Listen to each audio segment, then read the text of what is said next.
and gentlemen, welcome to the Tapped Out Wrestling Podcast. I'm, of course, Nick McDaniel, and as always, I am joined by my Myron. Oh, yeah. Yes. Me, Nick, Tapped Out Wrestling Podcast fans are the cream of the crop, and they can subscribe to the Tapped Out Wrestling premium content on YouTube and be even creamier and rise to the top. And where can they get that there, me, Nick? Over on YouTube, like you said, buddy, youtube.com. Just do a search, Tapped Out Wrestling Podcast, Tapped Out Podcast Network. And these days, you can even use these cool handles, as the kids say. And ours would, of course, be what, Myron? Tapped Out Pod. That's right. How cool is that? You know we brand the shit out of everything, so it's at Tapped Out Pod. That is our handle over on YouTube. Listen, like the page, subscribe to the page, turn on your notifications, and like Myron said, man, you got to sign up, become a member. You get some bonus content, because I promise you, dude, look, I'm back on the road more. I'm going to cut some more videos, like 5-10 minute videos, and they're going to be all behind the paywall. Occasionally, maybe, if I got one I want to leak out to the public, I might. But there was one this past week. I'm going to cut it. Oh, I loved it. Yeah. I absolutely loved the one Thank you you cut this week. I recommend it to everyone if you get a chance to look at it, especially if you're members. That one alone is worth the price of membership to me. A good one about baby faces. Shows a unique understanding from a wrestling fan's point of view. So everything is a wrestling fan's perspective, as we always say. And I'm going to cut one this week. I've already had the thought in my head about perspectives of wrestling fans versus wrestling people. That's bookers, promoters, all that stuff. So it'll kind of compare the two, and why there's goods and bads for both sides, by the way. Yeah, definitely. But listen, I can tell you something that's got a whole lot of good, Myron. Not a lot of... Actually, I can't think of a bad, to be honest with you. Man, listen, they've been down with us since day one. That's down right. Since. And I can't do it like... I'm gonna do the NWO thing. You gotta do it like Mooney. I'm gonna do the NWO like point while you do the point up. What? Yeah, absolutely, man. Check out our friends over at Athletic Greens, athleticgreens.com/emerging, and check them out, man, and hear what they got to say this week. You're going to need a smaller cabinet, because now you can take all those supplements you're taking or not taking and replace them with this. AG1 by Athletic Greens brings 75 vitamins, minerals, whole food sourced ingredients, probiotics, and adaptogens together in one place. It might just be the most comprehensive and convenient nutritional regimen on the planet. Immunity supporting, recovery enhancing, digestion improving, energy lifting. Made to the strictest quality standards. Made in New Zealand. Made for just about everybody. That's right, man. Whether you're keto, paleo, and by the way, I'm full-fledged back on my keto. That's why I'm a big fan awesome, of it. Man. Yeah. Look, went back on it 1 week after a train wreck of a holiday season. Went back on it first week, bam, 3 pounds, down 3 pounds the first week again. Hell yeah. Trying to get back on track, man. So, hey, check our friends again out, athleticgreens.com/emerging. But listen, lots of stuff going on in Wrestlemania. Look, you talked about it. Oh, wow. What a week. Yeah. What a week. It's rumors and innuendo. And of all things, we get the announcement on March 16th. John Cena. March 6th. Yeah, it's closer, I think. March 6th. You do That's that and I'll next Google. Monday. I'll Google That's it. You Monday. do your... Hold on. Let me talk about it. WrestleMania season, my favorite season of the year. It's not hunting season. It's not baseball. It's not spring training, catchers and pitchers reporting. All the other seasons people like. WrestleMania season, my favorite season. I did that promo, that Randy Savage promo from WrestleMania 3 in the Pontiac Silverdome. Things that I remember. Yeah. I was 14 years old. I still remember little things like that.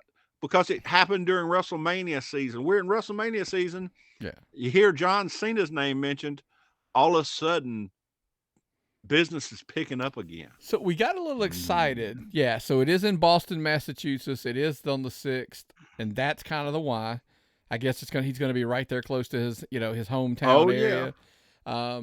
I do have one warning for WWE. I I'd love to tell you they're listening and they're going to take heed, but I don't know. They listen. Paul listens. Paul, call me. So anyway, yeah, exactly. I can't pronounce his last name. Last year, we went down this road, and we thought we were going to get Austin Theory versus John Cena. And it didn't happen. And a lot of people were disappointed by it. Now, Austin Theory's already name-dropped John Cena a few times heading into this WrestleMania season. And now we're hearing John Cena's coming. He's going to be there March 6th. Let me ask you this twofold. Is it a disappointment if they tease it again and it doesn't happen again? And two, do you think that if it does happen, are we getting it because we're not getting a Rock appearance at WrestleMania? You want to make a man? To beat the man? To be the man, you have to beat the man, Nick. Yep. You want to make Austin Theory? Austin Theory keeps, even though he's a U.S. champion, he just keeps missing it. Not catching on. He's got everything he needs. He's got the look. He's got the moves. He's getting the mic. He just needs a little bit. And what he needs is John Cena at WrestleMania to make him. Yep. And that will make him that guy. It'll make him either the most heated heel or the most over babyface, whatever they want to do with him. I think now people love John Cena to the point that he will be a heel, obviously, he being Theory, by the way. And I just think that, to me, this is the literal passing of the torch, John Cena to Austin Theory. Austin Theory, folks, is 25 years old. He's already been there. Think about it. He has already been there for a while. He could legitimately, not likely, he could legitimately have a 20 to 25 year run there. He could be like one of the top guys for 2 decades. He could be this generation's John Cena. And who better to pass that torch to him than John Cena? Movie star. Yeah. Are we going to see any more Peacemaker? I hope so, man. I really do. That was good. Yeah. I really enjoyed that a lot. I'm down, man. I hope this thing leads to something. And I've seen a lot of people, like Ric Flair, I think, said that, John Cena's totally committed to being there and help put over some of the younger stars. So I'm hoping that's where we're heading. And it's so predictable, he's going to come back and lose to Theory. Okay, but that's kind of what Theory needs, right? He needs the veteran to come back and do the favors and help get him over. You know what? Is wrestling predictable? I don't give a damn. Okay, I've watched it since I was a small child. If it's predictable, don't give a damn. I know what the outcome's going to be. Most shows I go to, I can tell you what the outcome is going to be on most cards. I don't give a damn. Yeah. I enjoy it still. I know at the end of Empire Strikes Back how it's going to end. I'll still watch I'll give you props for that one, because that was a swerve for me. As a kid, I didn't see that one coming. Yeah, I didn't as a kid, but nowadays I'll still watch it even though I know what's going to end. I still will watch movies knowing the ending. If it's that good, if it's something I enjoy, okay? People don't get why. Remember we discussed this a couple of weeks ago about, Romeo and Juliet. They tell you the ending to the story, and then in the first 8 lines, and then bam, you're off to the races. Because it's always about story, and it's the journey is the fun part. It's not always the destination. It's how do we get there in the journey. And listen, if you don't believe me, for the past 2.5 years, we're running the Bloodline storyline, which we're going to get into a little bit now. This story just keeps on giving. Every week, it feels like at the end of the Raw, SmackDown, wherever there's an appearance by the Bloodline, it's one of the few stories in a long time that we were like, now what? Like, what's next? Like, I can't wait. I want to see what happens next. Exactly. It's worked so well that now they advertise when Roman Reigns is going to be on SmackDown. 2 years ago, you said Roman Reigns is shoved down our throat. Now we can't get it. Now you can't get enough of it.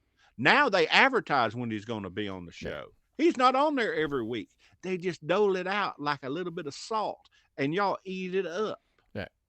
Give me a Diet Coke and a hot dog, sit my big fat ass down on the bleachers and let me watch and enjoy it. I'm eating it up. Yeah. They great job they're doing right now. Look, lots of stuff, to the point that we're all, but look, we talked about Sami, right? That came up aboard, about, hey, Sami's not being, what are they going to do with Sami? We're heading down with Cody, and we got all these pieces and all the stuff to do, which we'll address if you want a little bit about the Cody and the Paul Heyman promo on Raw. We'll get there in a second. But I heard Bischoff talking about this maybe this week, that, I wouldn't, if I was Sami, I wouldn't have wanted to win Elimination Chamber. The money's in the chase. Let him keep building. Let him keep growing. And then maybe, 6 months, a year from now, maybe. By the way, I did say this on one of my videos, by the way. Listen, with all due respect, and it's just my opinion, and if you want to know what I think about my own opinion, the video I cut this week will explain that a little bit. I don't think Sami's a world champion. That's not an insult. Everybody takes that as an insult, like saying, hey, I don't think Sami's a world champion. I don't. There's lots of guys that are world champions that I don't see as world champions. But that's just me. That's just my opinion. You didn't see Roman as a world champion 2 years ago. Oh, yes, I did. He looks like a world champion. Oh. Yeah, he looks like I see Sami as champion of Canada. Jesus Christ. The most viewed Elimination Chamber ever. Yeah. Double the view 12 years ago. That place went nuts for him. Okay, but the whole thing with Kevin Owens and him. Oh my God. But let me ask you, Myron. This is a conversation that came up on Strictly Business, and this is I'm gonna tie a lot of this in together, so it's gonna weave in, and so bear with me here. We're quick to give Sami a lot of that credit, but is it really Sami, or is it the Bloodline storyline? Because it's a storyline, but Sami's a good victim. No, Sami has that Jesus Christ look. Like, if you're gonna crucify him, he looks like he's got that Jesus look. Sami plays a phenomenal role. I mean, it delivers. That's not what I'm saying. But a year ago, we didn't see Sami at this level. Because some people go, it's the chicken and the egg, Myron. Is the Bloodline storyline so good because Sami's in it? Or is Sami where he's at because they put him in the Bloodline storyline? And it's a good, because listen, here's my argument. Out of this story, up to this very point, Roman, massively elevated. He's the man. Jay, 2 years ago, was fighting Roman and then ended up into the Bloodline storyline. He was main event Jay, remember? Jay today is better than he was 2 years ago. Jimmy, of course. Solo wasn't even there, and now he's there. Kevin, that scares the hell out of me. Sami, elevated up. I think all members are delivering on it, but it's the story. And dude, the story has done so well to the point now, are we going to start branching off? Because we're going to have, it looks like, by the way, we're just assuming, which I shouldn't do. We're assuming we're going to get Usos and Sami and Kevin, right? That's a great assumption. But we saw SmackDown and Jay's torn. What's Jay going to do? And Kevin don't want anything to do with Sami. You do this on your own. Exactly. So it's a lot. Well, maybe Jimmy and Kevin will team up to go against Jay and Sami, and we don't know what's going to happen. And we're thinking about this in our spare time because wrestling's got on our mind because it's so good right now. Mm-hmm. But they ain't got nothing for Seth. But all of a sudden, Seth is dressed up like the Joker and running up and down. I guarantee that cost somebody's lifetime worth of money to make that video hit with him and Becky. And now he's going to, Logan Paul's kicking him in the head. You think they ain't got nothing for Seth?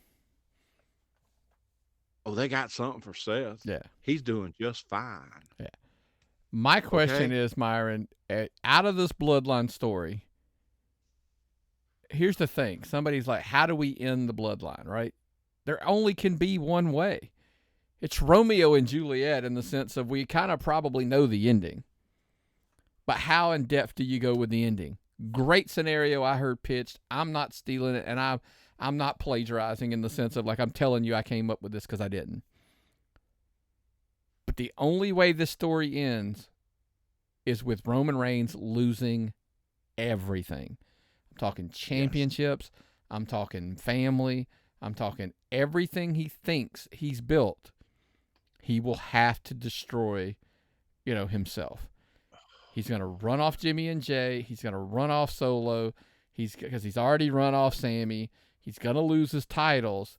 And the shot that I think we all want to see is Roman exiting WrestleMania, no championships, no bloodline, and it's as simple as this. He turns it over, looks over his shoulder, and knows, I fucked up. And by the way, we'll get there. We'll get there because I think there's some money there. That's part 2 of that conversation. Roman needs to go away. I think after he loses at Mania, because have you noticed, by the way, they're hyping the fact that he's not advertised for Backlash or Money in the Bank, I believe. Which sold out in England, right, and the SmackDown before it, right after they announced it. So Roman, go away 6 months to a year. Because, Myron, now I know you've been itching to get to this part of the conversation. Because why? Because there's got to be a new man on top. There's got to be a new champion. But I think you add a twist to that story, Myron. And what is that twist that we discussed before we started recording? Paul Heyman. You think the Cody Rhodes, you think the hero of all heroes is going to be a bad guy? I do. You think Cody Rhodes is going to heel turn? Nick, how could you say something so horrible? Listen, Myron, here's my take of why I believe this could be the case. The wise man is only doing what he's been told to do. Think about this. Cody hasn't put his hands on Paul Heyman once. The neck brace everybody remembers is Kevin Owens. Cody has essentially showed him respect. The message and the delivery is all forced by the head of the table. He runs off Jay. He ran off Sammy already. He runs off Jimmy and Solo. Is it possible? The wise man sees the writing on the wall. He's the wise man for a reason. The wise man sees where the money's at. And when the bloodlines crumbles, the money's in Cody Rhodes, whom, by the way, Paul Heyman has a history with his father. They addressed that in that first promo, remember? Yeah. Paul's smart enough to know Paul is the ultimate rat that knows when to get off of the sinking ship. Yeah, but he said that about Cody's wife. Oh, no, Jesus Christ. He was told. Right? So my point being, by the way, for the record of it all, Cody is a much better heel than he is a babyface, which is strange when it comes to his father, right? Because now, by the way, his dad was a really good heel. Most people don't remember that, but he was a really good heel too. I never remember Dusty Rhodes as a heel. Yeah. I know I'm not as big a Dusty Rhodes fan as you are. I don't think anybody could possibly be.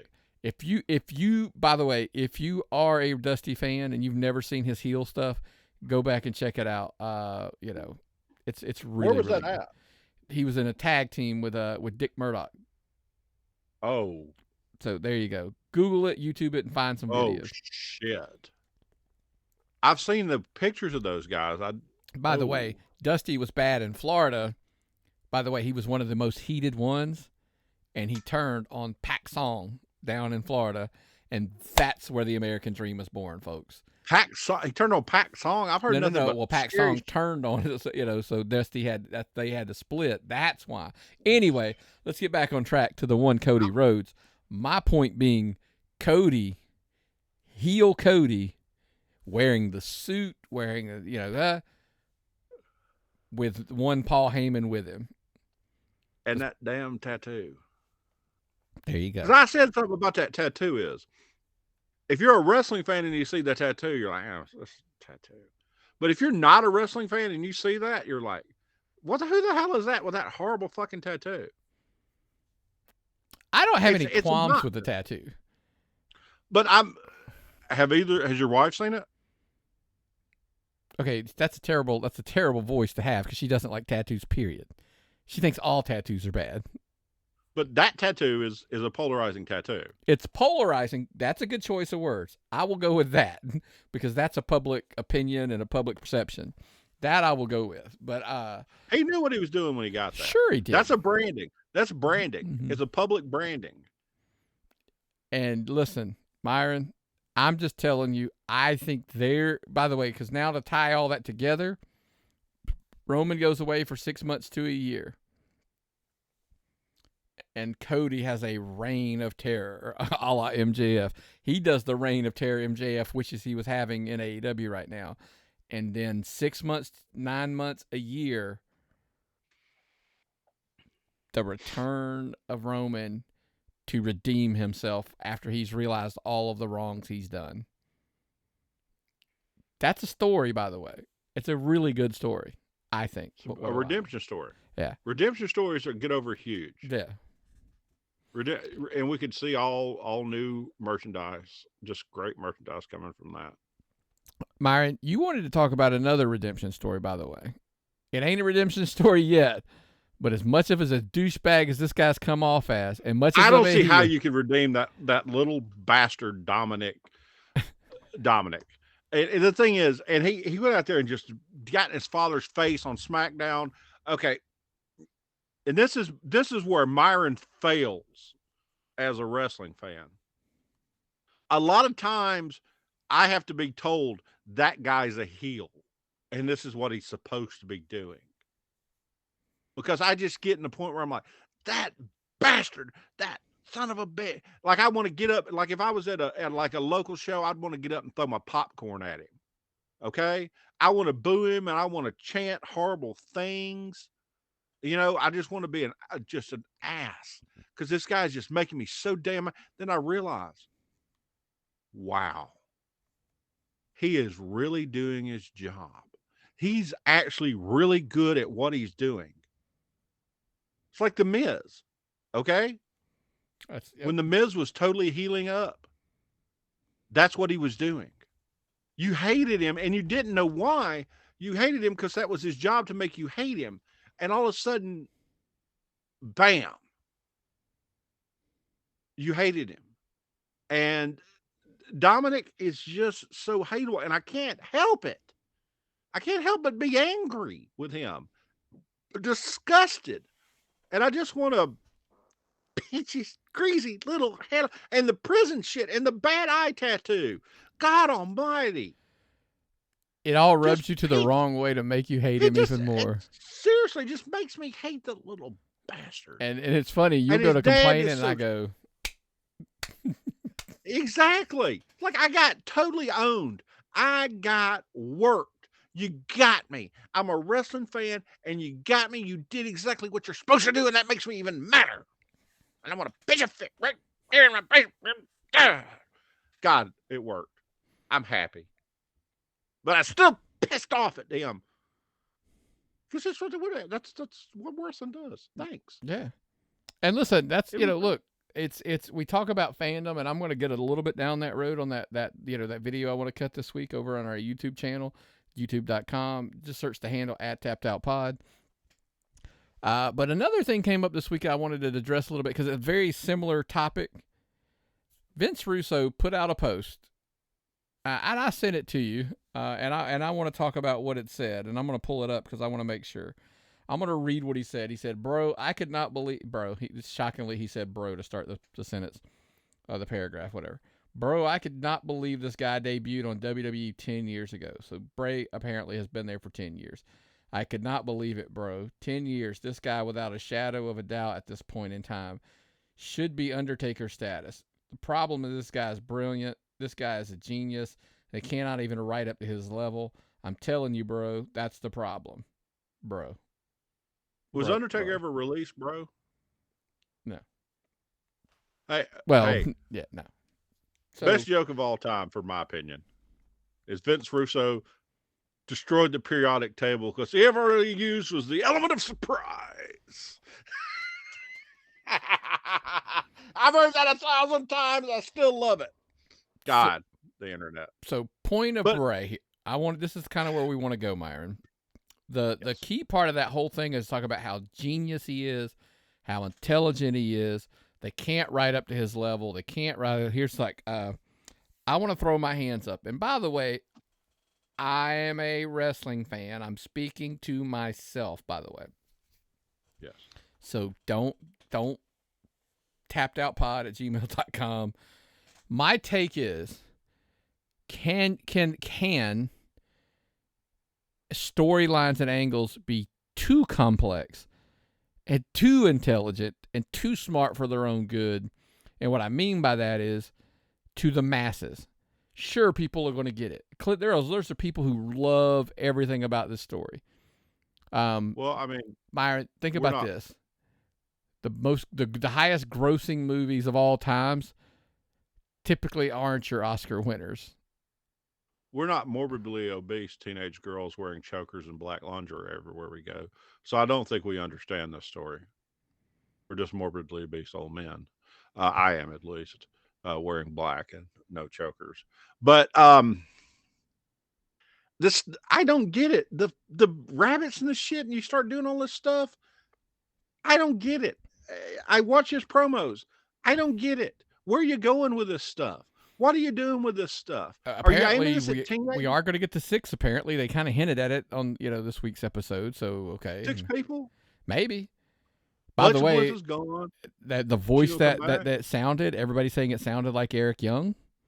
So is Eric Young going to be the next member that we see, or was he one of those ones that was up above? I don't know. You can't keep me in waiting this long, okay? You can't. Yes, you can. Keep me. Bloodline's got you waiting every week. The problem is, I think at moments you can write way above. Know your demo. Know your target audience. Write to the masses, not to to the niche, not to the point. That. Yeah. Look, I've had 2 years of college English. I mean, I've read real books. It shows in my life. It shows. I mean, I've got some intelligence. Back before I started taking all that seizure medicine, I was one of the sharpest people I'd ever met. But I'm trying to say, I don't care how smart you are. This shit just ain't good. Who's right? It seems like they're catering to somebody's bad acid dream. I disagree. And here's the problem. I do enjoy it. But I can at times say this is not a mass project, like a mass appeal project. Like think about how many movies you like that really the masses don't enjoy. Does that make sense? Like, think of books that you've read or TV shows that you watch or documentaries. Documentaries, like, by the way, is an easy one. Pornhub where people pisses on stuff, other people. It just ain't for me. But that's my point. Wrestling show. But the wrestling show's got to be the circus. It's got to have a little bit for everybody. So, but my point is the thing I take a little bit of umbrage to here is that the right word I'm looking for, Myron? You like to read books. That's a good word, Mr. Big Words. Are you going to pretend now you understand this shit so you can act like you're smarter than me? No. Like, oh, Mr. McDaniel understands this fucking shit because he's smarter than me. Well, you don't understand it either. Don't tell me you do. I do understand it. Crap. No. It's a bunch of assholes in masks with finger puppets. I can go down community college and watch like, that bullshit. First of all, I like finger puppets. You stick them down your pants. What you do, just midget beating off in a trash can. Yeah, play with your own finger puppets. Yeah. Anyways, speaking of Rob Rod, I hope everything comes out all right for your little prostate exam. Anyway. I've been praying for him and Mooney this week. Yeah. Point being, sorry, I got sidetracked there. I do enjoy the story. I do. What story is it, though? But hold on, Myron. I can also appreciate the fact that I can say, I understand that there is a big audience out there who doesn't get it / like it, or gets it and doesn't like it. I mean, I understand. And I think that's a dangerous final, by the way, because listen, you want the truth? Let's segue unceremoniously right into the AEW topic, because that's my entire point. There are things that I thoroughly enjoy about AEW, but I can sit there and understand why there's a mass appeal of people, like the masses, the mainstream fan, the casual fan, whatever you want to call them, that doesn't get it. They don't understand it, or they don't like it. So the point, there's places for AEW. I like some of the stuff they do. There are problems. I wish it didn't look so much like an indie show. At times, it looks like an indie show. Listen, when they let John Moxley bleed where I can see him bleeding. When he bleeds on every show, it don't mean anything. You know why Becky Lynch, when she got hit and she bled? By the way, because it wasn't planned. Wasn't planned, and it might have, even if it was planned. When Nia Jax hit her and she got split open, and they got those great pictures of her bleeding, you hardly ever see blood in WWE. So it was a big deal, and they used it, and it got her over.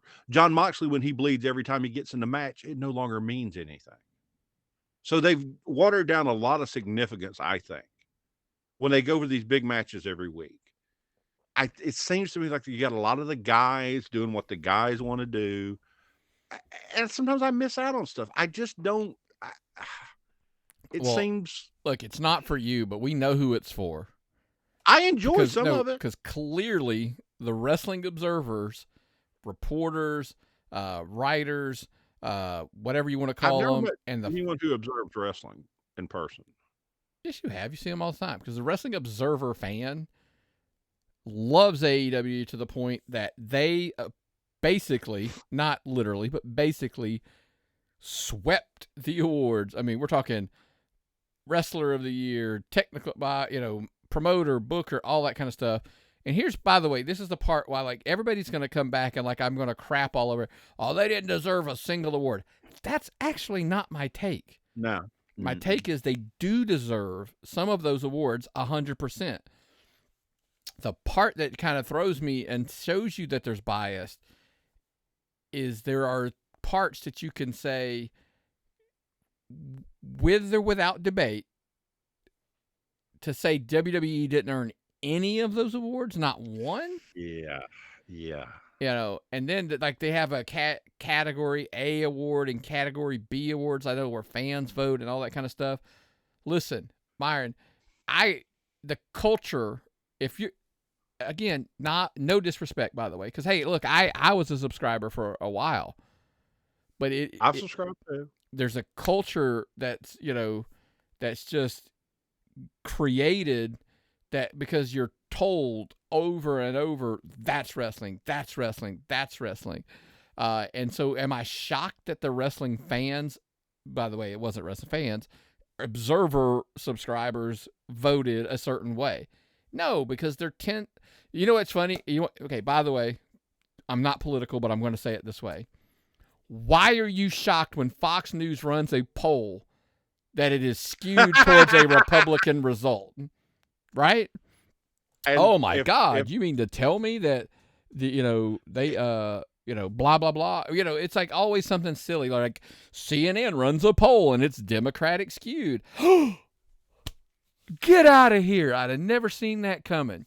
So when you tell me, by the way, it's like WWE.com poll, by the way, they're just honest and go like, nobody else like is up for awards but WWE people, so don't even bother, right?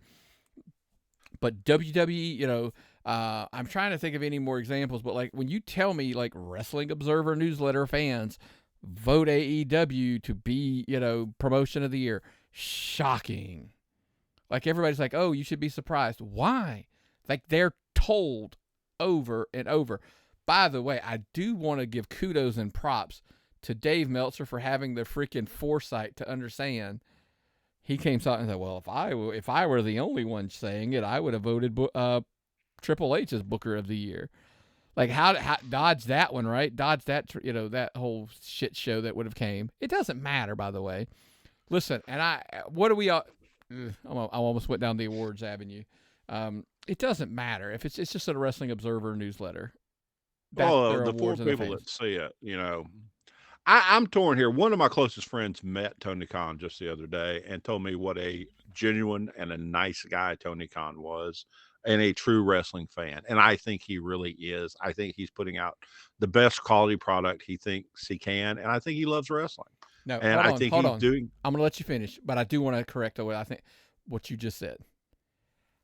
I think he puts out the best wrestling promotion for his vision of wrestling. And that's okay. Right. That is okay. Go ahead. Sorry. He might have the same vision as a midget beating off in a trash can. I don't know what he sees. Okay. That's just the way it is. As far as Dave Meltzer and the Wrestling Observer votes, more power to him. If that's what you want to watch, more power to you. But when you look at the fact that you're comparing a show that draws less than 1 million of viewers a week, they broke 1 million, and now you've got Raw going at 2 and SmackDown at 2.5. That's 4.5 million, and we're not even talking about whatever the hell NXT draws. Folks, is it that bad that many more people watch it? Well, here's the thing, Myron. I disagree in the sense of it's a good or a bad thing. They announced this week on Dynamite, we're going to get a third hour of AEW going for, you know, down the road. They're going to add a third hour, but it's going to be a reality show called All Access. And here's the thing I asked. Didn't we all throw our hands up, and still do, by the way, to say that fucking Raw is too long at 3 hours? Then they're going to come back. Yeah. I'm going to get the pushback of, well, hour 3 is not going to be a wrestling show. It's going to be a reality show, basically following around talents. And it's going to be basically, you know, some vlog. I joke. I get it. It's going to be, by the way, the show's probably going to be pretty good if you're into reality shows, which I'm not. So that's kind of probably going to be part of my issue. But how about, would it have been a better thing to have it on a different night so we're not having to sit through 3 hours of wrestling? Because that's what we bitch about on Mondays. So kayfabe is dead. They're going to show us what goes on in these people's real lives so we can see what happens when they're not wrestling, so we can unspin any disbelief and make us think they're real people and not superheroes that go out there and put on tights and wrestle in front of us and do all these cool things. We have it right after wrestling. We're not going to like move it on on a different night where it won't be so closely associated. Well, I mean, it'll just be like Roads to the Top was right after, you know what I'm saying, or something like that, after one of the shows, and they'll just see it. But look, you got your fan base captured. They're there. We're going to find out. Here's the beauty of it. We're going to find out how, what's the word I'm looking for? How many of that million, because they did break 1 million this week. Congrats and kudos. I'm happy for them. But they are heading into their pay-per-view Revolution, which, by the way, it looks like a really good card. I can't even lie. We'll discuss that maybe a little bit next week. But MJF and, you know, Bryan Danielson in a 60-minute Iron Man match. I was wanting to see who won the Bryan Danielson award. Bryan Danielson. Oh man. Yeah. So lots of cool stuff there, but I just say, like, I'm concerned that, like, we see the drop off from hours, 1, 2 to 3 in Raw. How much do they retain? Because here's my only knock. If the third hour of the All Access starts drawing, and listen, no offense to Rampage, it draws shit. If it starts drawing Rampage numbers and you lose like half of your audience, to me, it could backfire and be. But then again, what do we, Well, what are they aiming for? They may only be aiming for 500,000. They may only be aiming for 250,000. It may cost nothing to produce this. It may make stars out of these wrestlers on a different level. Who knows? My main problem with AEW is it's like heresy if you criticize it. Like, you can't say anything bad about them or criticize AEW without people coming out of the woodwork to treat you like you're the most horrible human being on earth. Like, even if you've got a complaint, a legitimate complaint about something, people act like you're the biggest prick on earth if you say anything bad about them. And I'm not. It's just not for me, and I don't like it. I don't know, man. It's starting to become pretty cool. That's the funny thing. It's starting to become.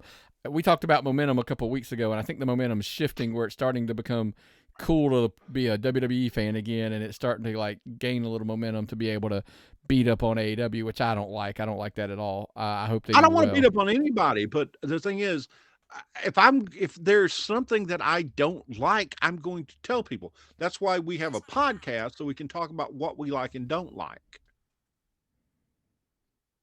We've got a huge voice in the, we've got 13,000 people follow us on Facebook. We've got 1 million YouTube views, and people, yes, no, I'm kidding. People follow us to get our opinions and listen to us for our opinions.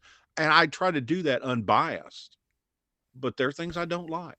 There's a lot in the wrestling business I don't like, the way people do things, the way people treat each other.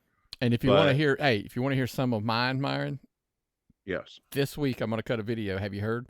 On our YouTube channel. Oh, you are? Yeah, youtube.com. Search out our channel. The handle's at Tapped Out Pod, but Tapped Out Wrestling Podcast, Tapped Out Podcast Network. Check it out. A couple things I want to share and get some more stuff in there, man. Other stuff, man. Jake Paul, because we are recording before this fight happens. Jake Paul obviously has a little bit of ties to wrestling with Logan Wrestling and him making an appearance. He's going to have a boxing match against Tommy Fury. I was looking at one of the polls. It looks like it's basically everybody thinks somebody's getting knocked out, one or the other. I'm going to give a weird take. I think Tommy Fury's riding on his brother's name. I think Logan Paul takes boxing pretty serious. Jake or Logan? Jake. Jake's the one fighting, sorry. Jake takes it serious. Jake is a boxer. Contrary to popular belief, he likes to box. I'm going Jake Paul. I think Jake Paul wins the fight tonight. So, by the way, most people, when they listen to this, the fight will already be over, and they'll know if I was right or wrong. So that kind of makes it cool. See, I don't pay enough attention to legitimate combat sports to get an opinion on this. I got over a fascination of getting hit in the head when I was about 12. Yeah. Or actually 18, because it hurts.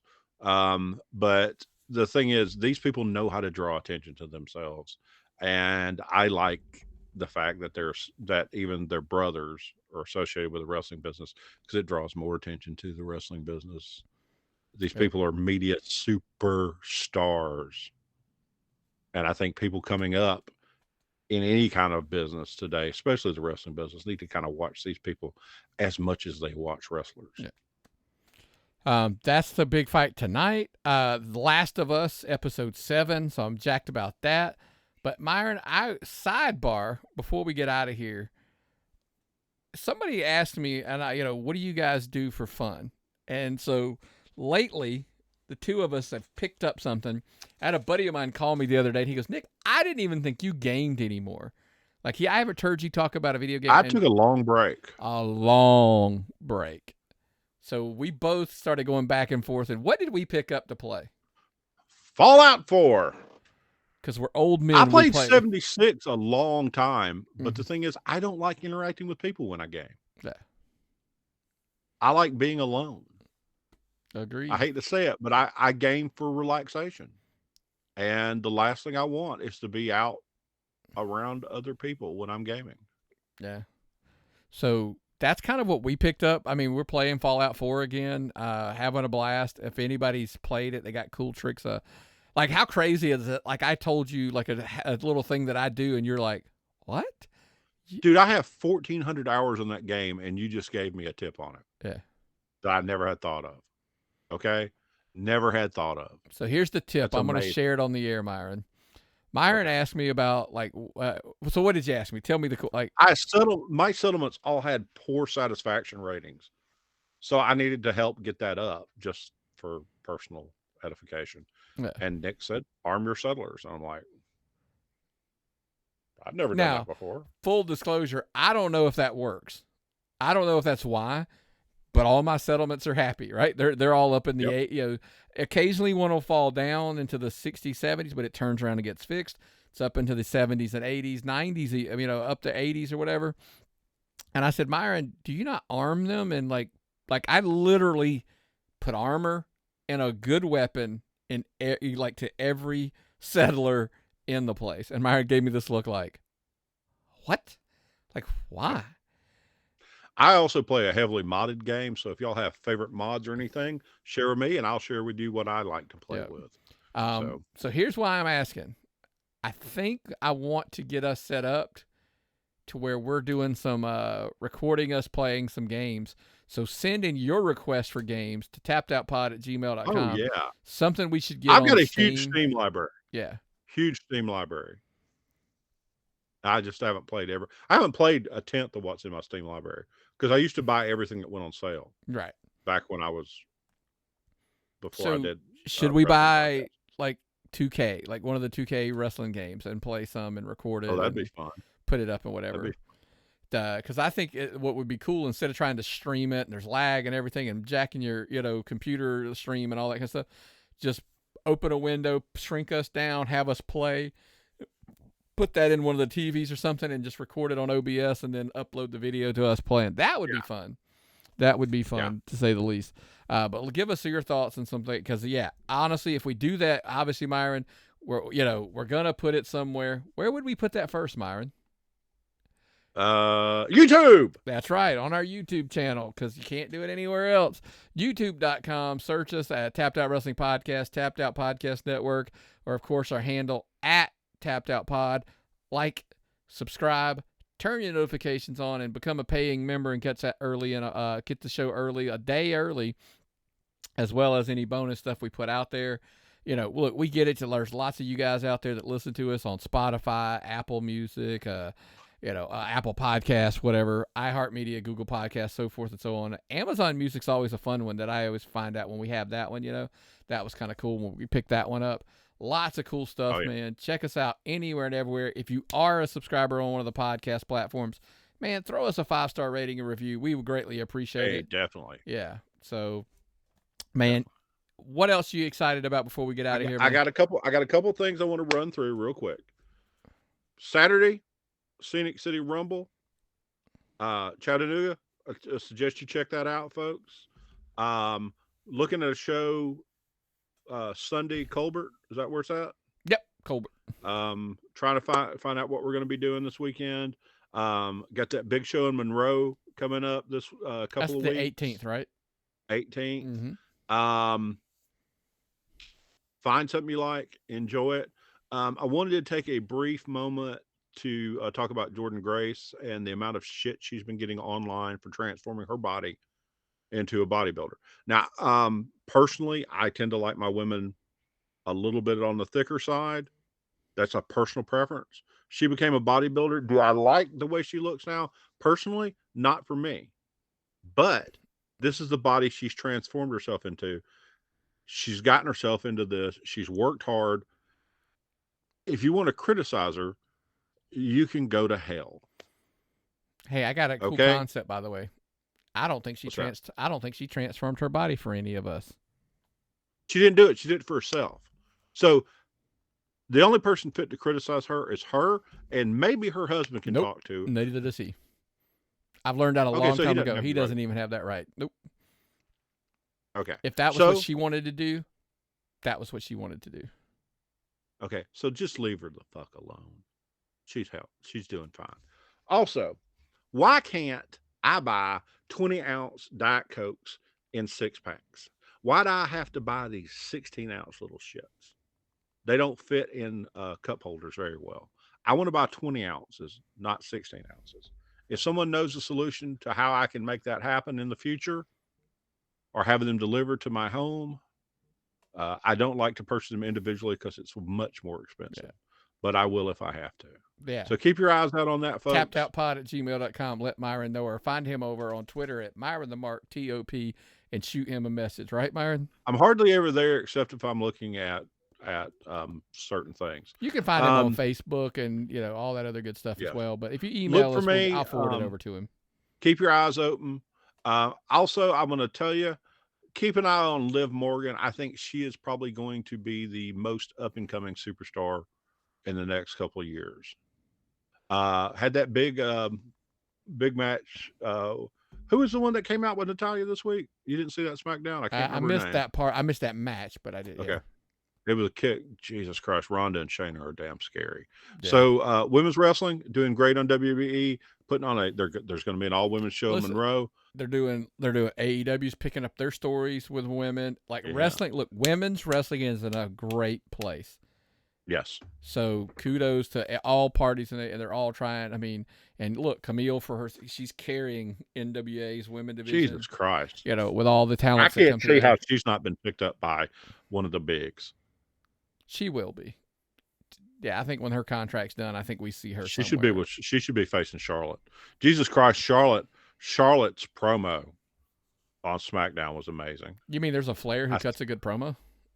Yeah. It happens. They got a Flair for that. Yeah, exactly. But that's all I got. I just wanted to run those few little things on my mind through. All right, man. Well, what's the old saying, brother? If I've got nothing and you've got nothing, what time is it? It's time to tap out.